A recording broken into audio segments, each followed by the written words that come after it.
Welcome to the Nerd Party.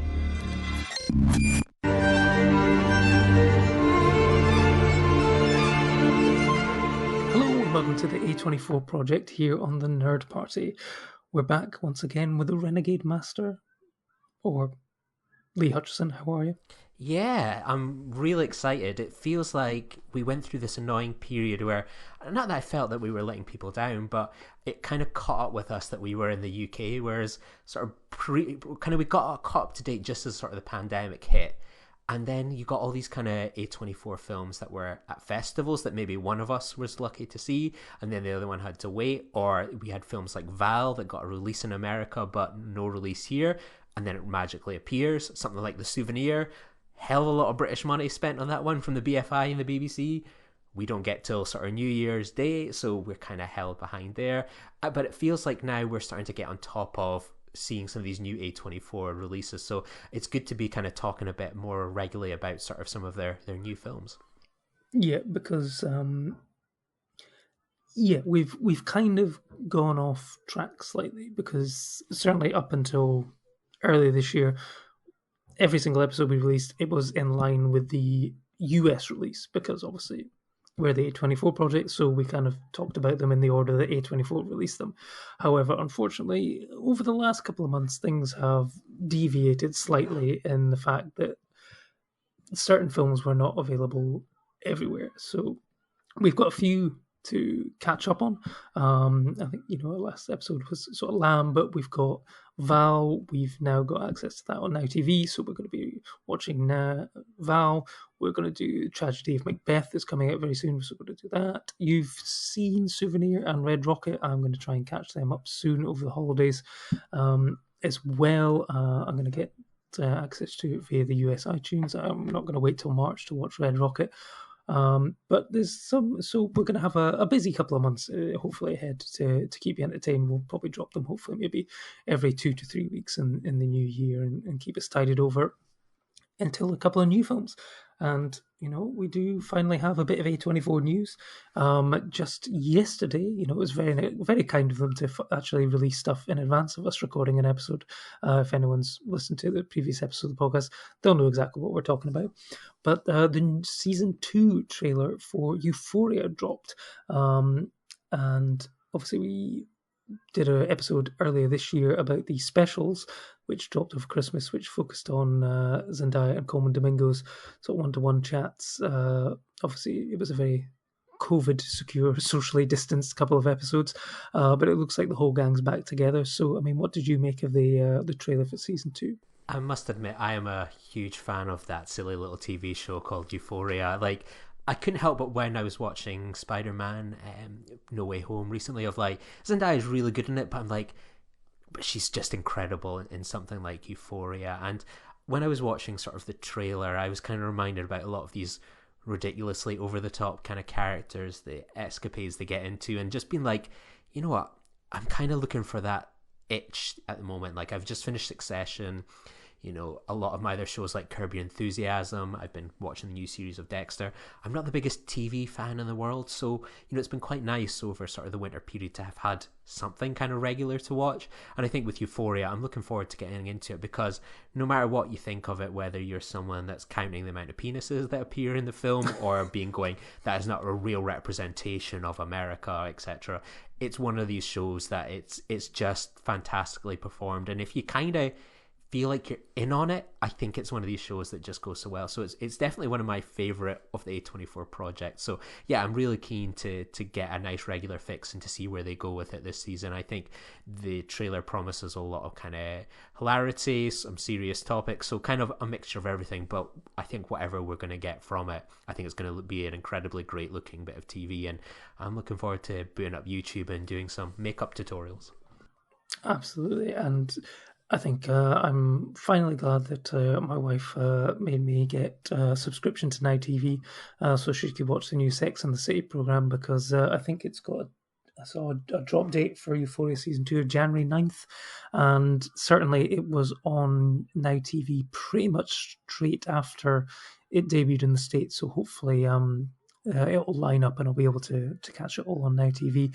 Certainly looks as intense, as stylized as season one. So, and after the sort of end of season one and the two specials, which focused on sort of Rue and Jules, it's nice to see it's going to widen up again and look at all the other characters who were featured in season one. So it won't just be focused on them. So it's and it sounds like there's still going to be a lot of illicit and illegal activity going on. So yeah, the American Skins is certainly going to live up to its title. So very excited for that.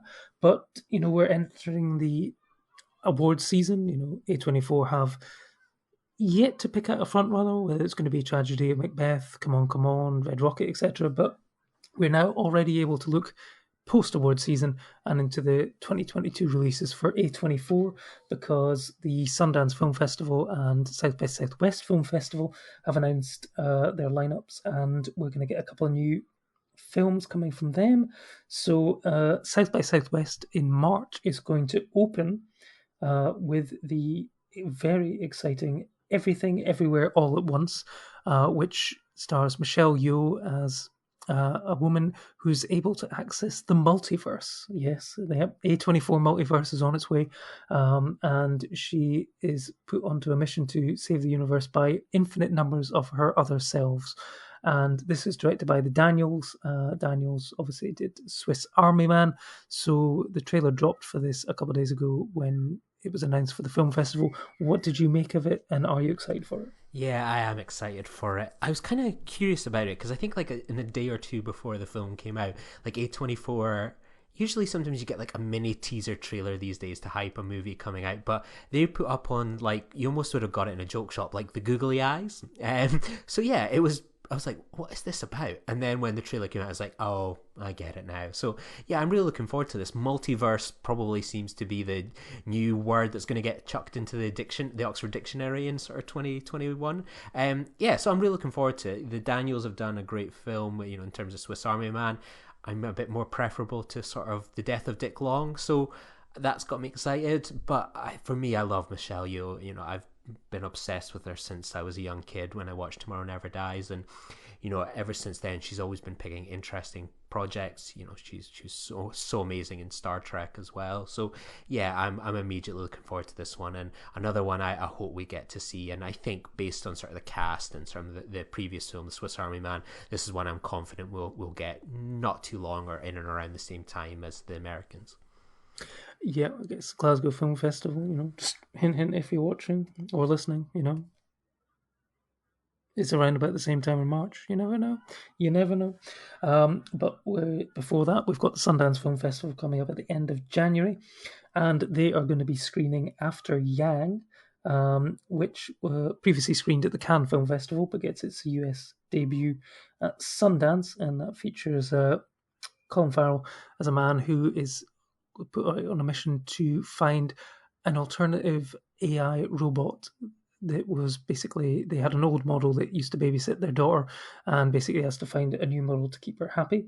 And then we've also got When You Finish Saving the World, which is directed by Jesse Eisenberg and stars Julianne Moore, and this one is going to be premiering at the Sundance Film Festival. So have you heard much about either of these titles? Excited to see what's coming out? Yeah, I'm kind of keeping it as a surprise as I can. I try not to read the reviews of anything until I get the chance to see them. So I think this is another one where it marks how long we've been doing this podcast. I think this is we're about to go into perhaps our fourth year doing it now as well. Well, fourth calendar year.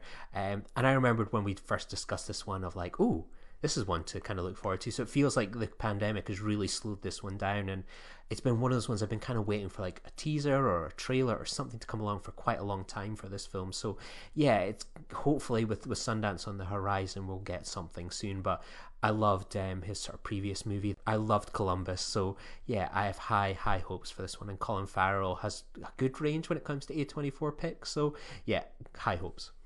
Absolutely. And given A24's history at the Sundance, wouldn't be surprised if they pick up a couple of new titles to distribute as well.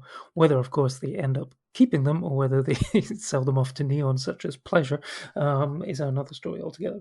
But we're not here to talk about those films. We're here to talk about The Humans. Humans is already released in the States, unsurprisingly released around about the time of Thanksgiving.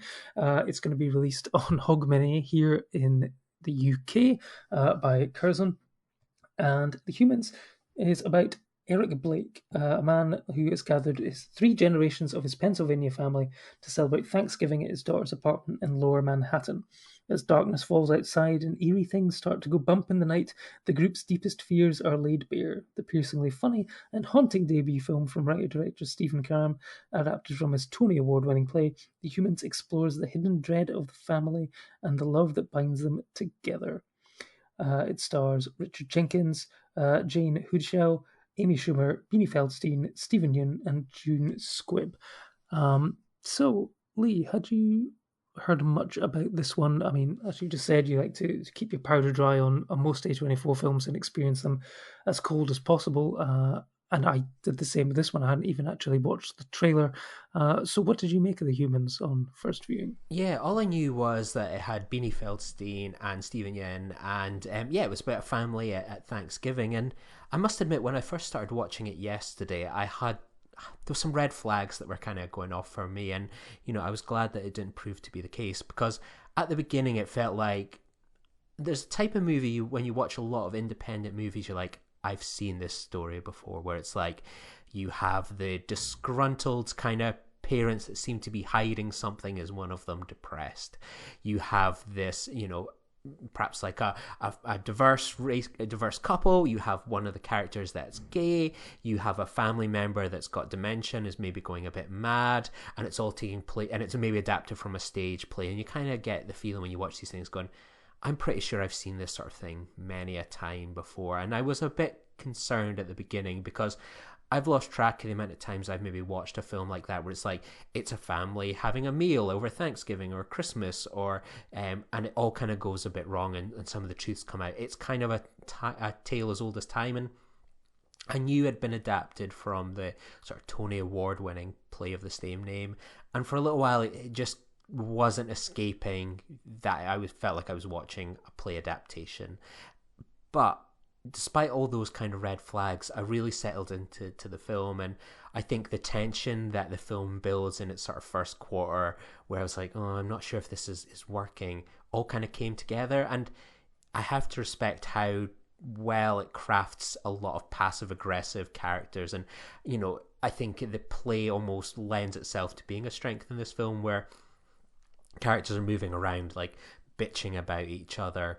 They have all these kind of little sly digs at each other that all kind of pay off later on in the film, or create further sort of tension, or there's things that are maybe wrong, but you kind of gripped and curious to see where it's going to go. And it was one of those ones that it didn't necessarily go where I expected it to go in terms of revelations, whereas the film was kind of, yeah, it's going to be an awkward sort of family Thanksgiving, but it was the kind of humor that I quite like, where people step in it, or kind of, have those things of like they start to tell a revelation, but maybe they're actually saying it on behalf of someone, and maybe they shouldn't. And it ended up being quite an interesting film to watch, and I was pleasantly surprised. Yeah, I didn't know much about the film. Like you say, it was a family over Thanksgiving.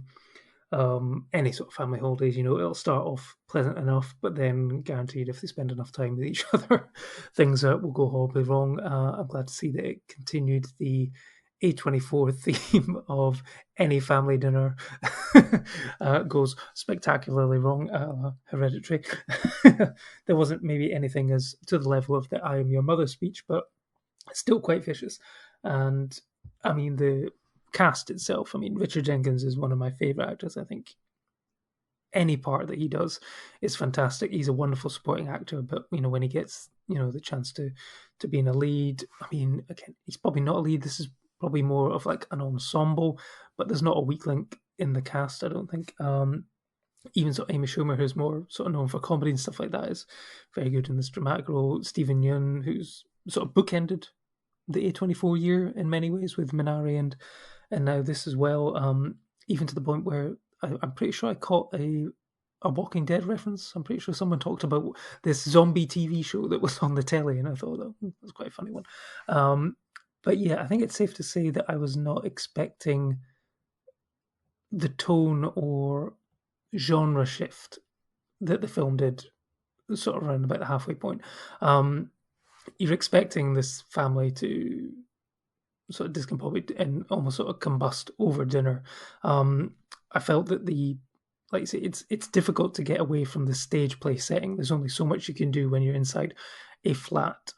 This one, which seems to have been sort of adapted into a duplex where there's a spiral staircase so they can go up between two different floors, which then, of course, sound carries. I mean, I don't know why anyone didn't think of the fact that sound carries in a flat like that or an apartment like that. Sorry, say in America.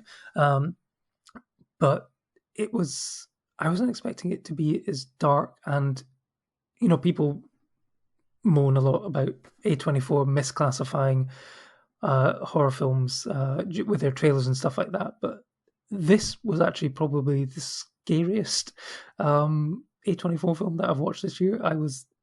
There was quite a number of jump scares in it, and a lot of it is relating to the character of Eric, played by Richard Jenkins, who is just stuck in a rut or something and almost sort of zones out, only to be brought back by pipes sort of banging or the neighbour upstairs walking around loudly or something like that. But it then gets really dark, and to the point where like the last sort of sequence is really sort of heart and mouth, sort of you're shaking in terror sort of thing. I was not expecting it to be as dark and well done as that, because you just sort of, I mean, the description sort of hints at it, but the trailer doesn't really hint at what you're going to get, and I was really pleasantly surprised and really impressed with how the film was directed and shot towards the end of it. I think it'd be one of those ones, as much as I really enjoyed it, I'd be curious. I don't think it'd be their cup of tea, but I'd be like to watch it maybe with my parents, because there's an element that I find quite universal about it as well, where I was watching it and I was reminded about some arguments or things that I would say to my parents. And in the years I was like renting some pretty dingy, horrible flats, etc., where, my parents would come in and they would pass sort of judgment on this or that, or like, this doesn't look like it's working, or that looks a bit grotty, and so on. And I think I always remember just sort of being like, oh yeah, that's part and parcel of just sort of living in these flats, or etc. It's totally fine. And you're almost just like, that actually your parents are telling you the truth about the place that you're staying, and you're in almost that such denial about like, actually I know a bit better, like don't worry about it.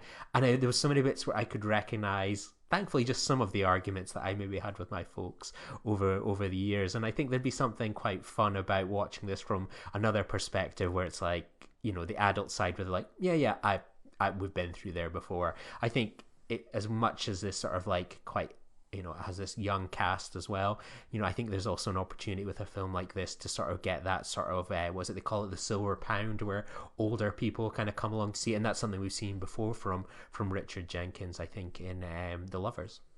Yeah, I think there's definitely going to be a generational divide on which characters you empathize and relate to. I think definitely, and I think I have to say, I think I wrote this down in my notes, that it's probably the first film that I've watched which didn't make me want to live in New York. Normally, when you get all these people, they're living in posh, like loft-style apartments in Tribeca and stuff like that. This looked like it was a more accurate representation of probably what it is like to live in New York when you don't have much money and stuff like that.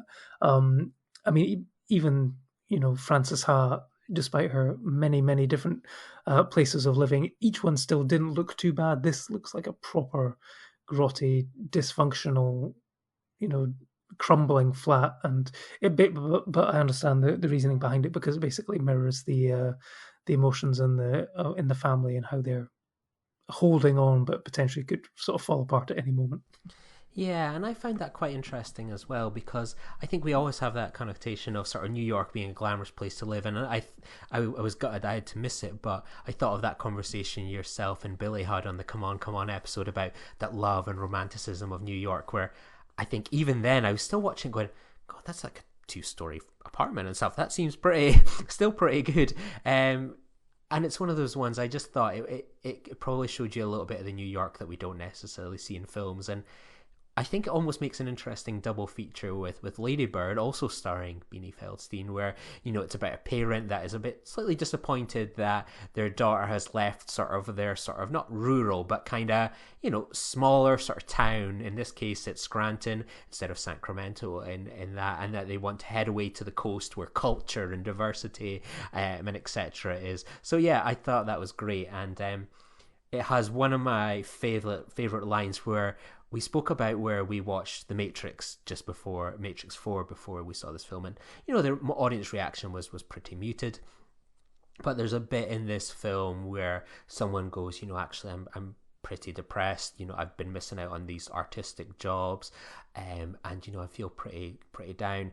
And then one of the characters goes, well, you know, there's nothing wrong, and you know, it's a real open-hearted moment. And then the character goes, you know, have you ever thought about maybe working in retail? And you could just feel sort of the whole audience go, oh, you could really feel that character just being absolutely crushed into the ground by that dig.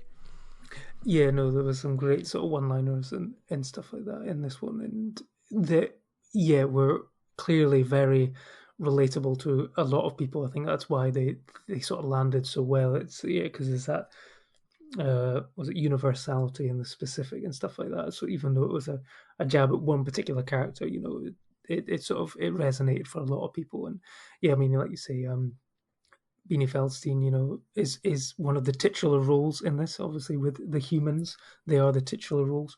So it's nice to see her back in the A24 fold. And yeah, it was just yeah, I was surprised. I mean, like I say, I didn't know much going into it, but I came out very, very impressed by the end. And it's not a comfortable watch, you know. Obviously, it's, you know, there's a lot of raw emotion in here, and like you say, a lot of it is going to hit home for different people, different aspects, depending on where you are in your life or how, you know, what sort of generation you're from and stuff like that.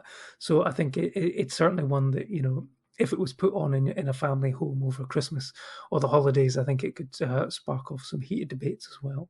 Yeah, and again, it's one of these ones. I think we often talk about it with like A24 films. You know, there's always the films that we're all excited for, whether it's something like Red Rocket, The Midsummers, a lot of these big films that get the attentions. But there's always these films, whether it's like The Humans, which I must say, The Humans got much more attention than, say, Under the Silver Lake got, you know, because it's got one of those sort of A24 screening rooms events. But there's a lot of A24 films like out there that, like The Humans, that are that really true low budget film that's what we're kind of here on the podcast to talk about and to look at and shine a light on. So, you know, it's easy to talk about and get excited about the good times and uncut gems, but The Humans are equally important part of sort of the 24 filmography, and it's good to shine a light on them. So, you know, to get a surprise like this, you know, in amongst a lot of A24 films that came out at sort of the tail end of last year, this one really fitted nicely in amongst it, and one I'm looking forward to seeing again in the future. But unfortunately, with such a small cast that had a huge amount of big names in it, I don't think we'll be able to do much in the way of getting any of the cast on for any future interview specials.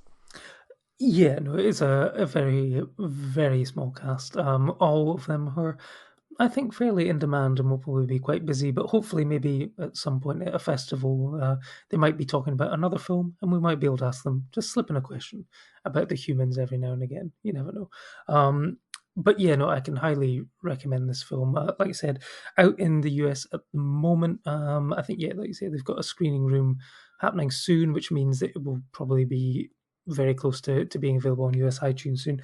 And then, like I say, it's out in cinemas, hopefully, at the end of the year, and then probably available on the Curzon Home Cinema at some point after that. And whether it gets a home release or not, we'll have to see. Talking about Under the Silver Lake, I went to FOP after the screening of this yesterday and was able to pick up Under the Silver Lake on movie Blu-ray finally for a very cheap discounted price. So I was like, I haven't bought that yet. Why haven't I bought that yet? I bang on about it enough, so now I can watch it at home anytime I want. Yeah, and everyone raving about Andrew Garfield lately, and like it's like now go watch his films again. Don't reconsider Amazing Spider-Man 1 and 2. They're done. Go watch Under the Silver Lake and then engage in a discourse about how that film was done a dirty by A24. Absolutely. If next year is going to be the 10-year anniversary of the formation of A24, I know that we're keen to do, if we're allowed to, some sort of special event, maybe like a live podcast recording. But if we were allowed to choose one film to screen, certainly for the one that got hardest done by and the most underseen one, I think I would definitely be putting Under the Silver Lake up for consideration for a screening.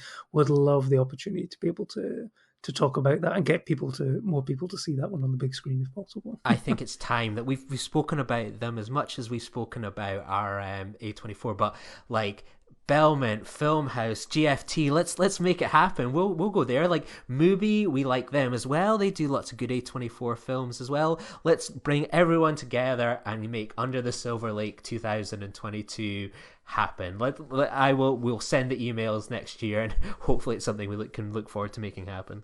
Absolutely. I mean, at the very least, surely Under the Skin at GFT, given I think it's still at the top of both of our lists. So especially now that we've got a shiny new screenplay books all the way from the US. So yeah, diving into that over Christmas. But yep, we'll be back in the new year. As again, thank you for following the project in 2021.